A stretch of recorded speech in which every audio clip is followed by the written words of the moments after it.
in 60% of the time. Interaction. So either the participants are speaking, they are interacting, they are sharing their experience, they are doing an activity, they are having a discussion. So what happens in a lecture or a presentation? It becomes one-sided. Yes. So in a lecture or a presentation, what percentage of the time are you speaking? 80-90%. 90%, maybe 100%, Yes. right? Look at the difference from 90% to 40%. This takes some doing. It takes a conscious effort. Depending on the topic. For example, like all of you are going to be delivering very technical topics. So in technical topics, maybe this can go up to maybe 50% or 60%, right? Because there is a lot of transfer of knowledge, not only skills. Yet, try and find ways and means to keep this to as low as possible. So keep this in your mind that, always say,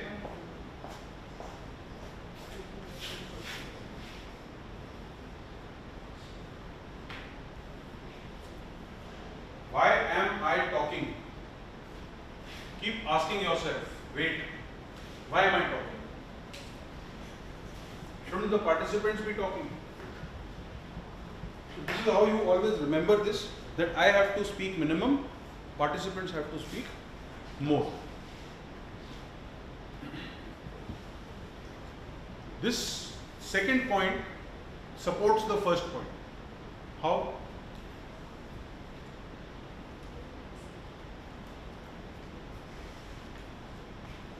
More the learner is involved, more it will be a discussion improves students. So less will be Yeah. your talking time.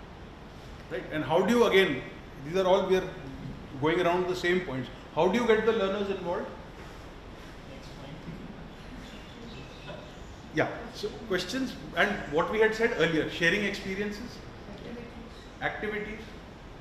So now if you have an option, when we say make involvement of the learners the first choice, someone asks a question. Now you have an option of answering the question and you have the option of allowing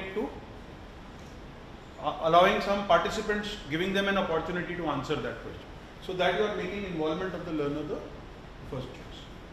Okay.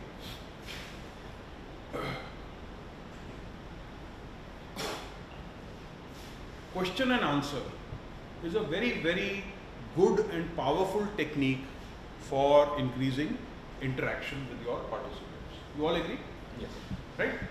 Like, but what happens very often is, when we ask a question, no one replies. Have you experienced this?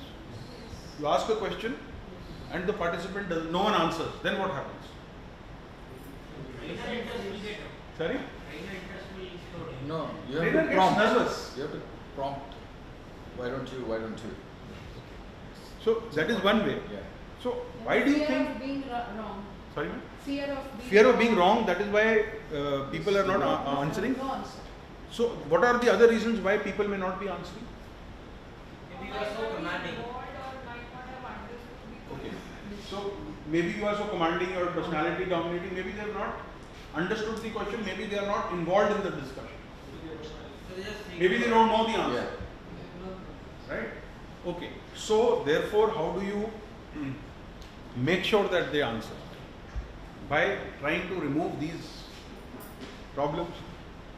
Right? So first again it is that making them psycho-emotionally comfortable. Okay, you may not know the answer, would you like to try? No one is judging you. You are not, even if you give the wrong answer, it doesn't matter, at least try. Right? But before that, the first thing about not understanding the question, what happens is, very often we ask a question and when we don't get a response immediately, we get a little jittery and we give out the answer ourselves. Right? So that is why they say pause for 10 seconds after asking a question and rephrase if necessary. Because maybe the question has not been understood. So ask the question, rephrase the question. Ask it with in another manner. And use polling technique. What do you understand? But now we come back to your question. right? So can you just repeat what the question was? My question was, if there are if let's say there's a conversation happening and the question is put across the board, and two people are having, one person's answering the question and people are discussing. So sometimes it might happen that if you figure out it's dragging for too long, how do you end that conversation without hurting both the participants' egos? Any thoughts? How do you handle this? Instead, Sorry? instead of you as a trainer telling is it right or wrong, just you can use that polling technique. Does everyone agree to his views? Not his answer, but to his views or experience or something. Right. So how do you use this polling technique?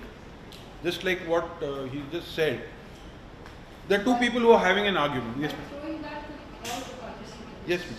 Now, how exactly? That is what I am saying. That suppose there are two views in the class. So you say, okay, Who is with A and who how is many? with B? How, Raise your Yes, hand. and how many no. think this is, or how many think this? So you have a polling. You say, okay. There is that you are not. Firstly, you are not, demeaning the person who's wrong or who's not this thing. It is a very democratic way of solving this problem. Does that answer your question? And sometimes I realize that may backfire. Like how? Like for example, let's say if like obviously when you put it across to the entire party, then again sides get chosen. Some people, so the majority goes to one side or minority. There'll obviously be a majority minority. Right. So in that case, also there might be a problem where the ego might get hurt. That people might feel that, and then it may happen. I'm not Okay. saying. Yeah. So let's look at it a little more deeply.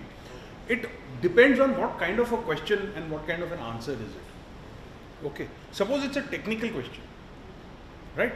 Which probably has a definite answer, right? In that case, there is no debate, There's no debate. right?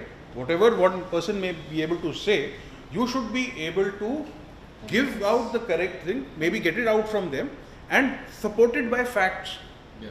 That look, it is not this way, it is this way. Without putting that person down, you say this is why it is like this.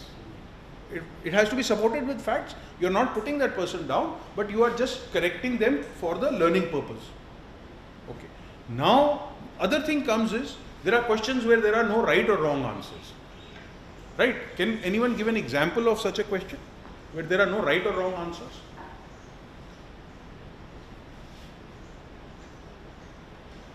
You are wearing an yellow shirt. So right or wrong?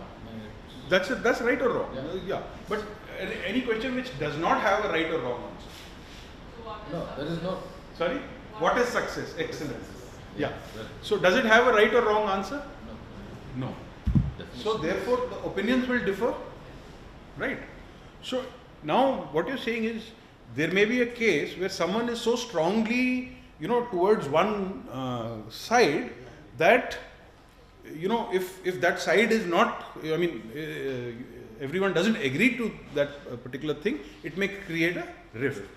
Now, that is possible if the nature of the question is such that it may be a little controversial. For example, if it is something to do with religion, or if it has got something to do with politics, or if it has got something to do, with XYZ. that kind of a thing. And that is something that you should not allow into the class at all. So suppose that such a question, if that question itself is asked, then you say that, look, it's a matter of personal choice. Yeah. It's a matter in which, as a group, we will not discuss. If someone wants to discuss this particular thing, they can discuss it offline. So don't allow that situation to arise. Whereas if it is a thing in which there are no right or wrong answers, then again, you say, make it very clear that, look, it's a matter of opinion. Yeah. Some people feel this is correct, some people feel this is correct. Doesn't mean that they are right or they are wrong. It is a matter of opinion. Personal. Who likes tea, who likes coffee? Personal choice. Preference. So that is how you avoid that situation. Does that answer your question? Any questions about this? Any of these points?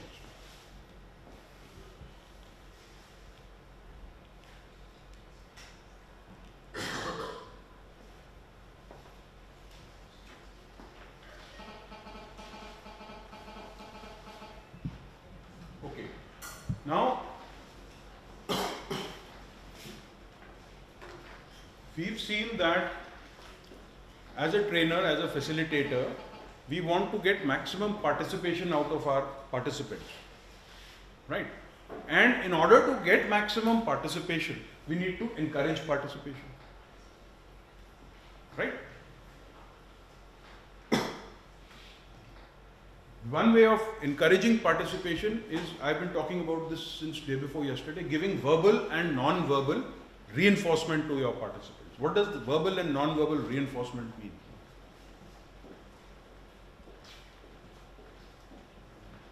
A, when do you give verbal and non-verbal reinforcement? During appreciation, Okay, you can always be verbal and also, Right. This is non-verbal attitude. right. There's a good question asked, Yeah. solution given. Absolutely, That's what it is. absolutely. So, when you ask a question, someone answers the question. When someone asks a good question, look for an opportunity. Okay. There is there's a book in which, those small thin management books, 1 minute manager wala. So he says that, normally people go around looking finding out people doing something wrong. That's But I, as a manager, go around looking out for people what are doing right. I try and find what they are doing right and I try and appreciate them. So similarly, instead of just looking at when a person is wrong or a participant is wrong or there is a wrong answer, try and always look at what is right and encouraging them. Right? Okay. So what is verbal reinforcement? With words. Yeah. Right? Good, very good, excellent, yes, you're right. Appreciation verbally. Yeah. What is non-verbal? Like you said, patting on the back. Yeah. What else? Nodding your head. Yeah. Right? There are, these are the way you Body express yourself, body language itself. Okay. Encourage learners to talk to one another. So it's not that just here, it's three-way learning. How do you encourage learners to talk with one another? Giving problems, Group exercises. Giving group exercises. What else? Sorry? I will always tell the students that, classroom is one place where all of you congregate without any expectations. So this is the best time to make friendship. Yes. So please spend your time Network. between your. Absolutely. Yeah, you were saying? Network. Okay. Now, ways of encouraging users to talk with one another. One is someone has asked a question, ask someone else, right? Similarly, someone has given an answer to your question. Okay, does everyone agree with this answer? Does anyone have a different point of view? Right? So those are the ways and means and techniques of getting people to talk to each other. Frequently changing the seating positions.